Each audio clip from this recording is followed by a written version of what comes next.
Hello and welcome to this month's webinar from elttraining.com.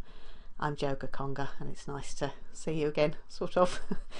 The webinar this month is all about giving feedback on writing. So that's what we're going to talk about today. So this is a good question to start off with, I think, and that's why? Why do we write? So just stop me for a minute and think about when you write on a daily basis. When I say write, I don't necessarily mean with a pencil or a pen. I am including, of course, typing and any computer use, all that sort of thing, in that category. So it may be for work. Most of the writing I do is for work. It may be emails to friends, so sociable things, shopping lists, all kinds of different things. But it's worth reflecting really on why you write and why your learners want to write.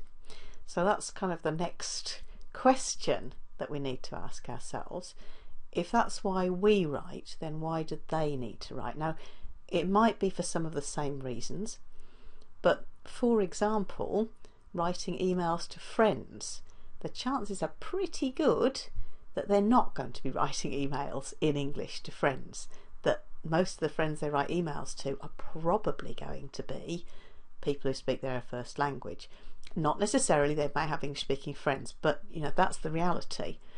So think about reasons why they might want to learn to write. It may not be the same reasons as you have.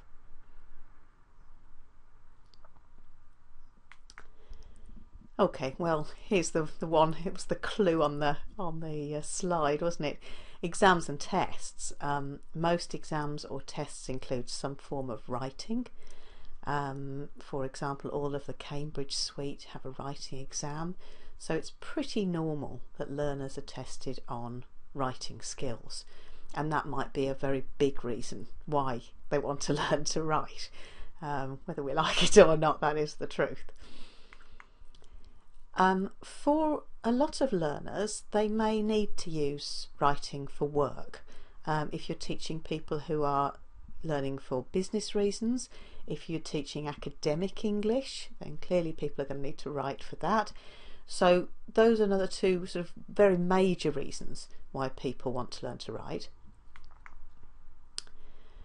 I think writing is often used in the classroom as part of language acquisition, that it's another way of sort of instilling language into our learners, and that it can act very usefully as a reinforcement of the spoken word.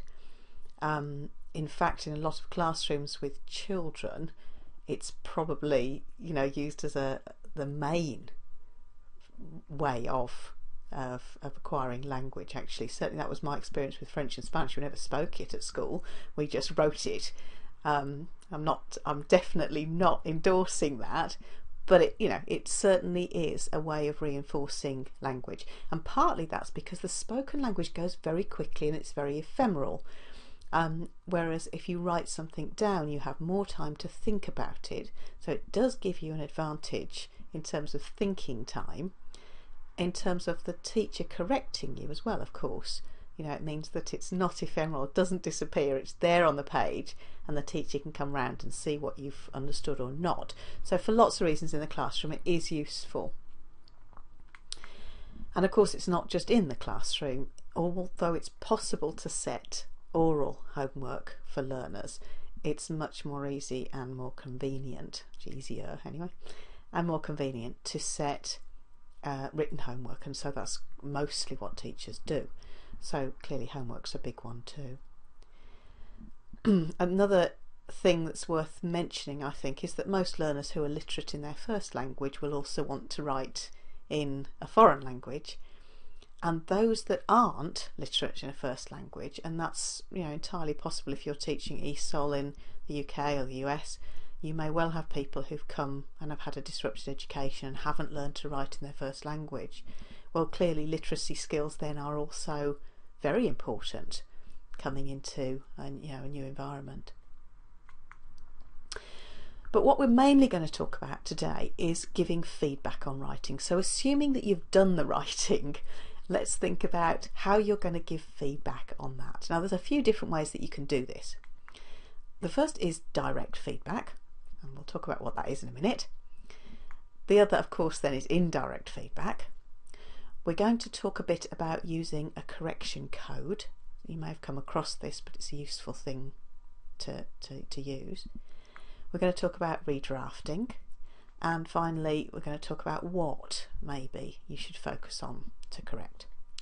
So let's get started with the first of those.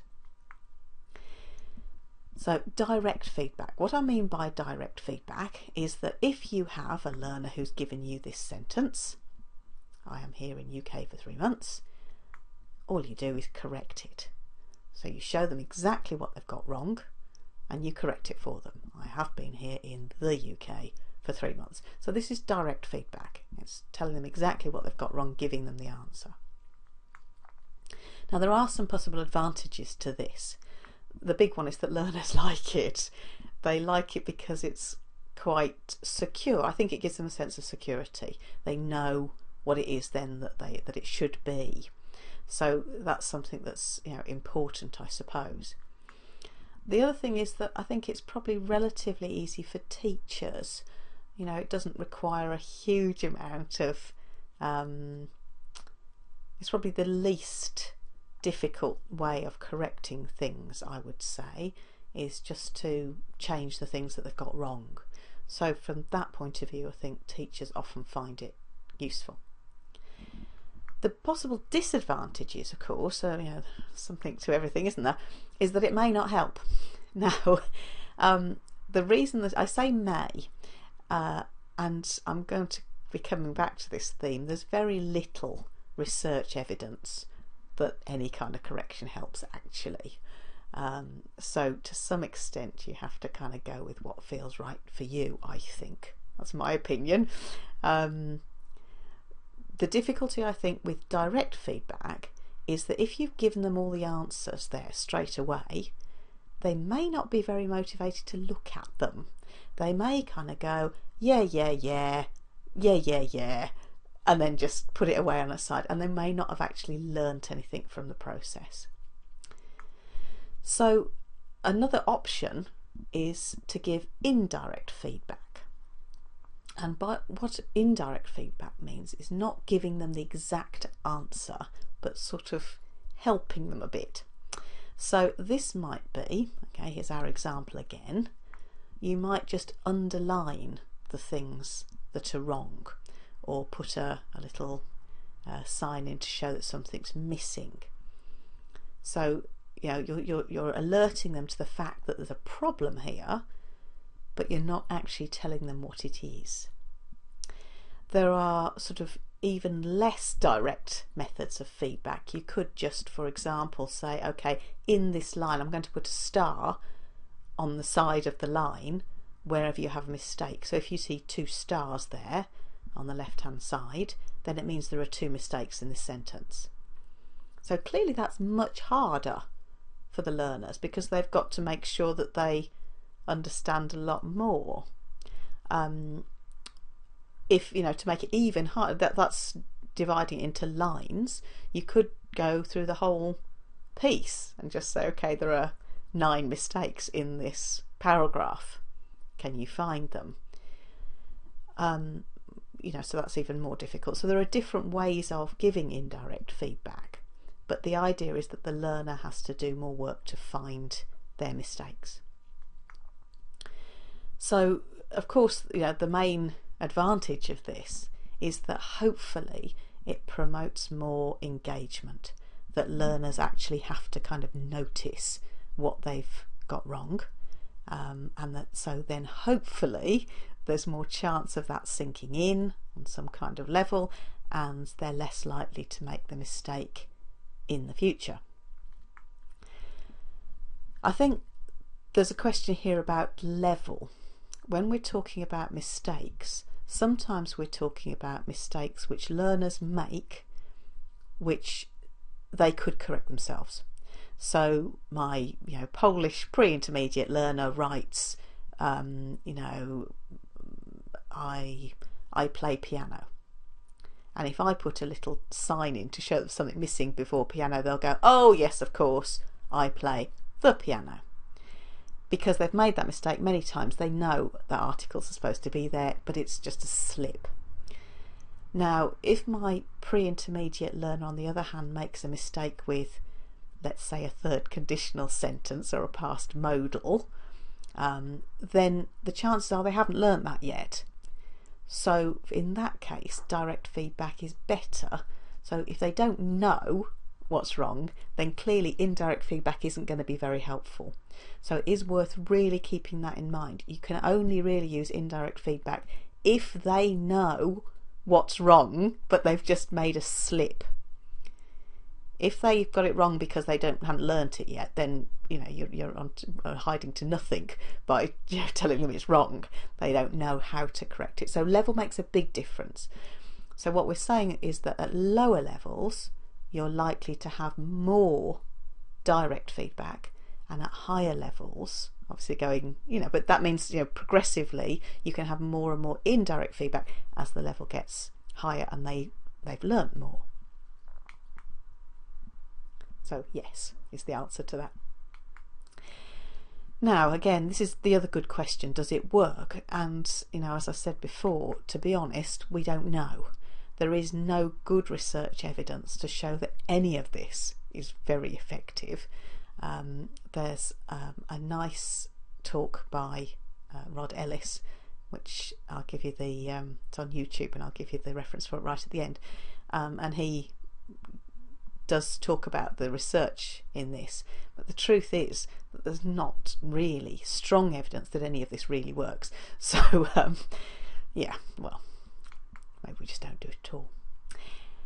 One way of helping learners with indirect feedback, so it's almost like a sort of a middle house between direct and indirect feedback, is using a correction code. And if you want the posh name for this, it's explicit metalinguistic correction.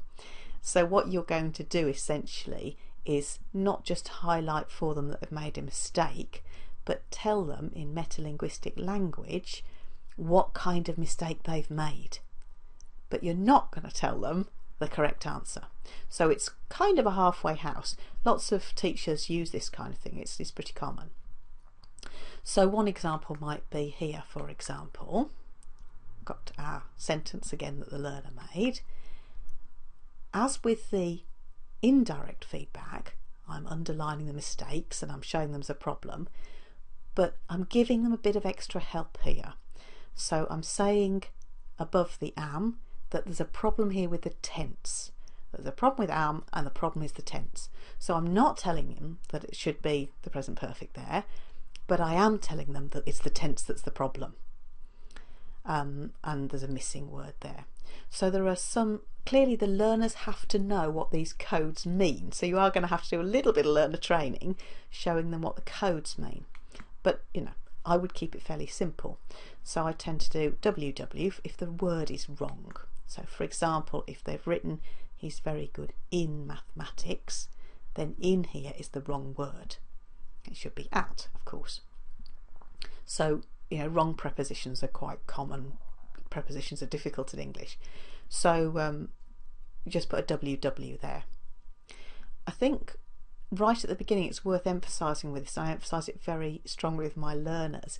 You have to tell them that you're doing this for their own good, to make them think about their mistakes, but that if they don't know, they should ask you, and it's fine, you'll tell them that it's not a test.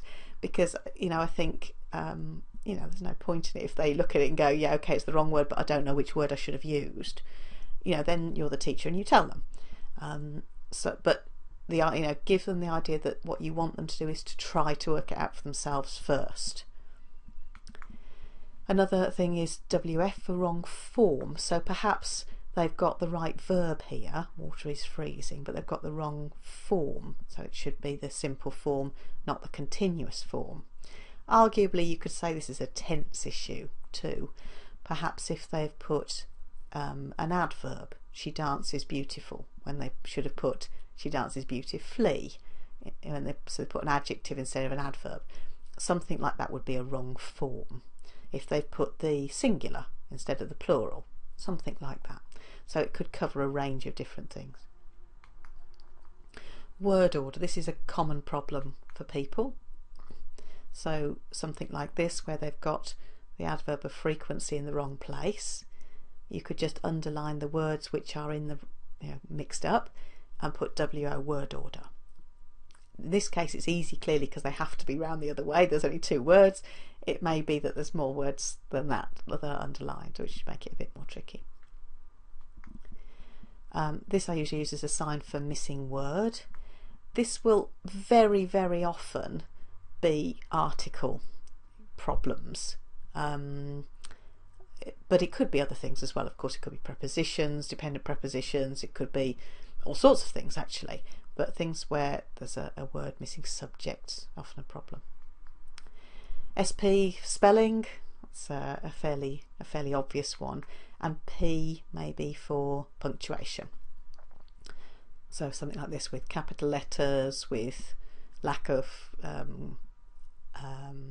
question mark there on the end, for example. It could be for other things if people have capitalised letters in the middle of sentences, or that sort of thing. Punctuation generally I use a P for. So these are sort of the codes that I often use, and I tend to keep it fairly simple. There are lots of different codes that you can use.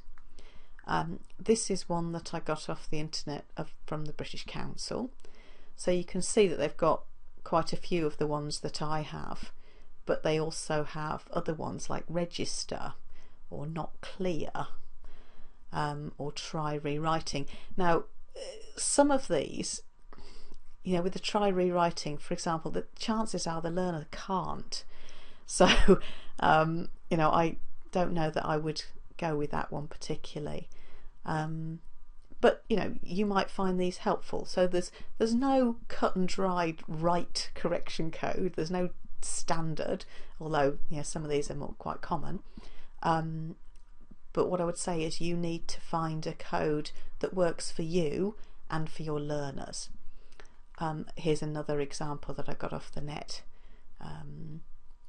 on dummies.com, and again quite a few of the same things, but they've particularly got a special one that deals with article errors, for example, which may be useful, especially if you're teaching in a country where people have a lot of trouble with articles. Anywhere in Eastern Europe, for example, might be a particular example. They've also got a special one, look for count and non-count nouns. Personally, I think that's getting a bit specific, but that might be something you found was useful. So I think that with any of these, it doesn't matter what your code is. My advice would be to keep it fairly simple. Half a dozen, maybe 8 different symbols is probably enough. But as I say, you need to do it something that works for you and for your learners and for the situation. Starting a new sentence, starting a new paragraph might be something that your learners have trouble with, in which case introduce those symbols. So this is the big question again, and again the answer is exactly the same. With any of these things, unfortunately, there is no clear evidence that they work. What I would say though is that learners do quite like the idea of the correction code. That seems to be, in my experience, that seems to be quite a useful thing for learners, and they like it. I think possibly you also have to think, if you're going to use a correction code or use indirect methods generally, you also have to think about whether or not they're going to rewrite drafts of their writing. Now, the difficulty for this, there are several difficulties. It depends a little bit about how you feel about writing and learning from your mistakes. So if you feel that you learn by input, then looking at corrections, direct kind of corrections, direct methods of correction will be effective. So that's one way of learning, is by input. If you feel that you learn more by output, or that learners learn more by output, then you might want to think about you making their own corrections or redrafting. Now, clearly it's not as simple as one or the other. It's clearly a bit of both here, a lot of both, and both are important. The difficulty with making learners do a lot of redrafting is that they often find this process pretty tedious.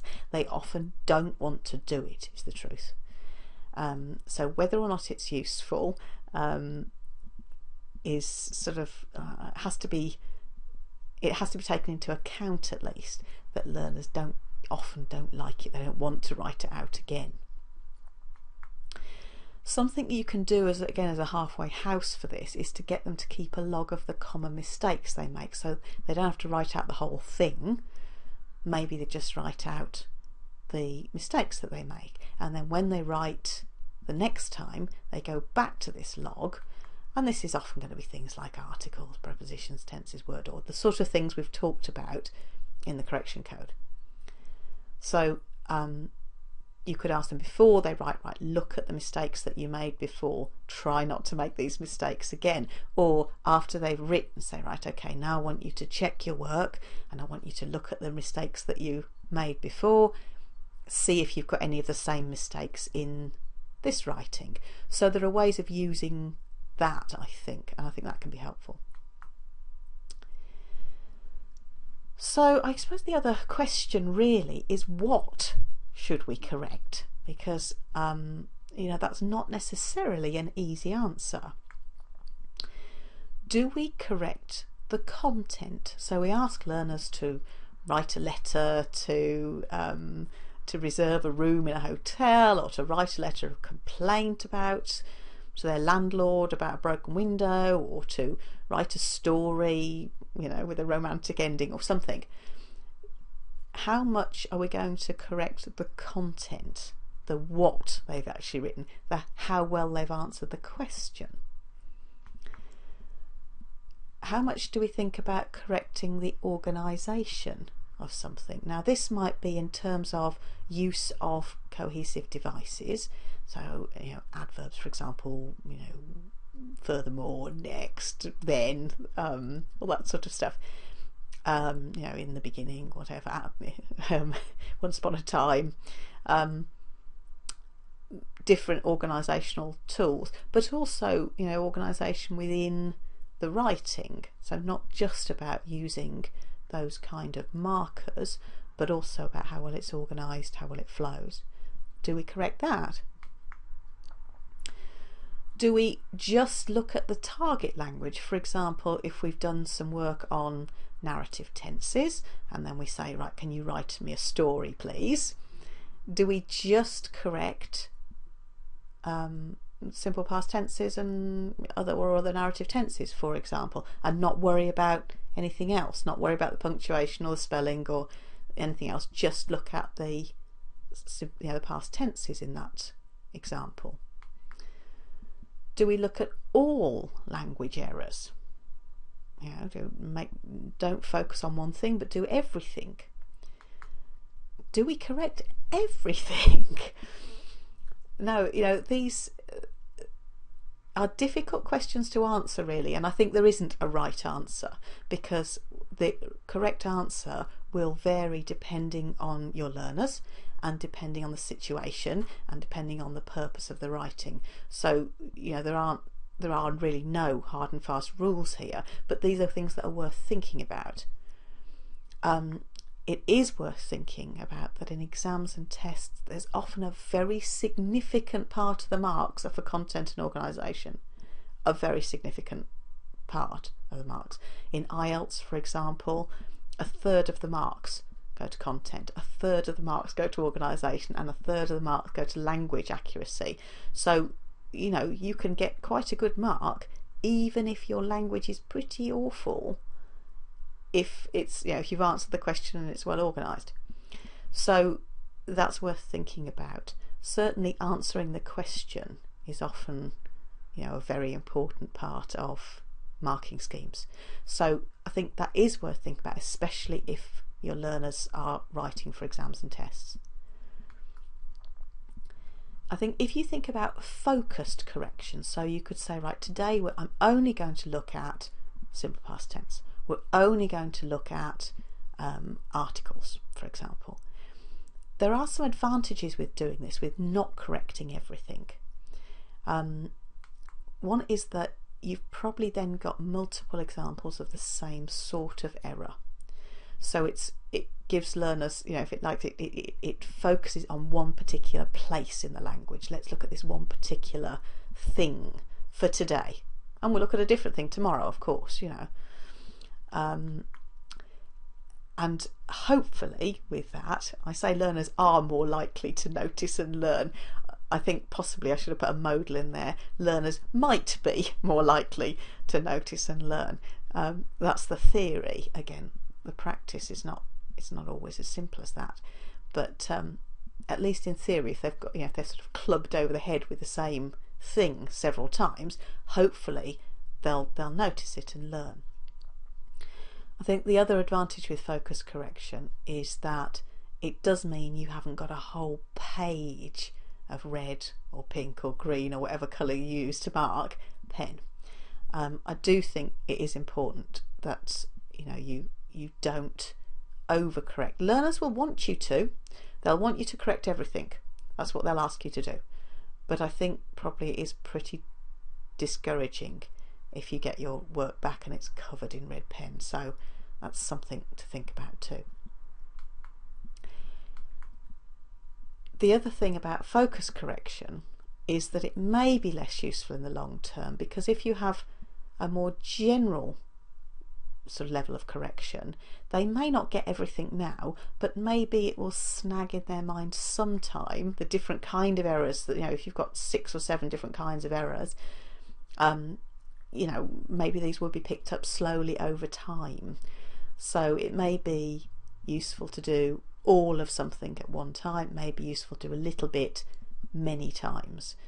And again, there's no real good evidence to suggest one or the other. So it's a little bit about how you feel and how your learners feel and how you feel your learners will benefit most.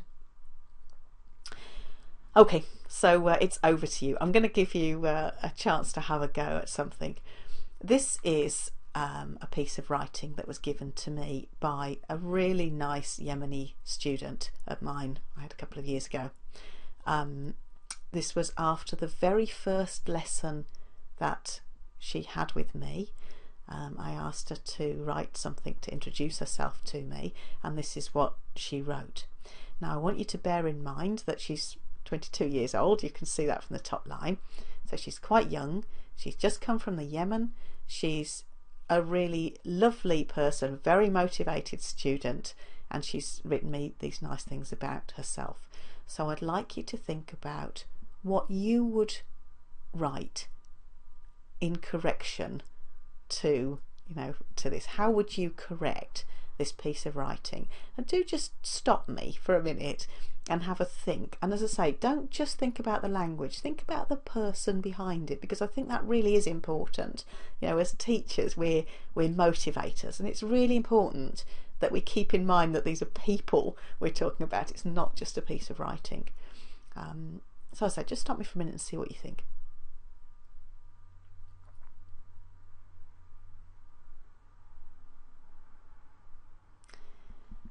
Hopefully you did that. I know it's very tempting just to go on, but I think it is worth spending a minute thinking about what you would do.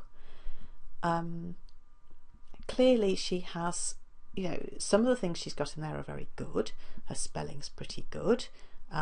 She's certainly got her point across mostly pretty well. She has a big problem clearly with punctuation, and starting on odd lines is a bit of a funny one, but punctuation is a really big one for her. So this is what I wrote in reply to her. So thank you for telling me about yourself. I'm glad you enjoyed today. I hope you enjoy all of your lessons.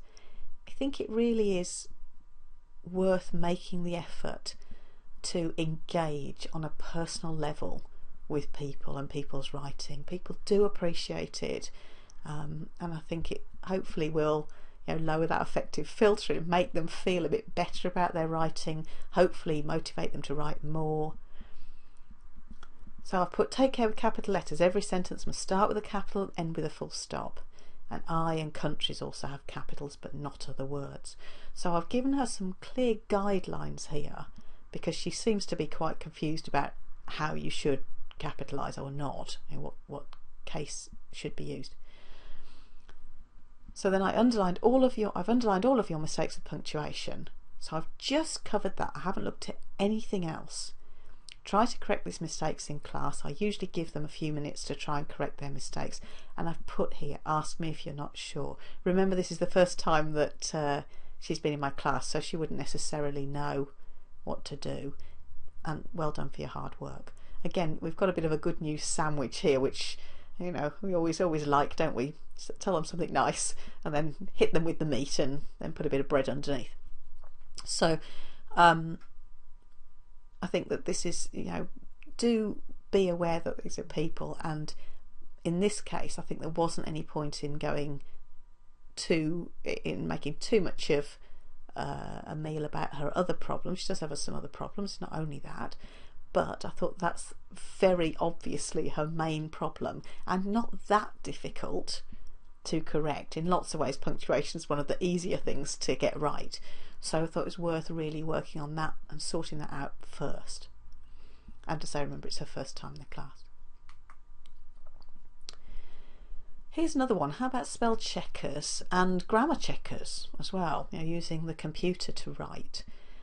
I would say that these are really good, that you shouldn't look on these as cheating or whatever else. They've become so much part of our lives that I think it's learners, it's good for learners to learn to spell English words, but English spelling is very difficult, and of course spell checkers won't correct everything. They'll give you all sorts of odd things. I once mistyped important and missed an R out. Well, it didn't spell check it for me, and it could have been quite embarrassing, of course. But I think it is helpful, and it's really worth making sure that learners know how to use these tools. Many of them, of course, will be very computer literate and will know, but if they don't, then I would definitely be teaching them, because I think they're useful tools. I think it's worth thinking about them as useful tools.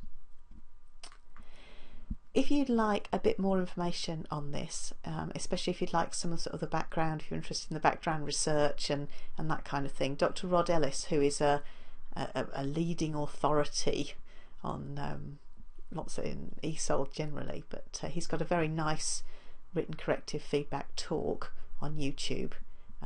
The URL for that is just below this video as well, so you can just link to it from there. It's about an hour. And he says similar things to the things I've talked about, but he's got a lot of the research information if you're interested too. So good luck with your marking, and I'll see you next month. Bye bye.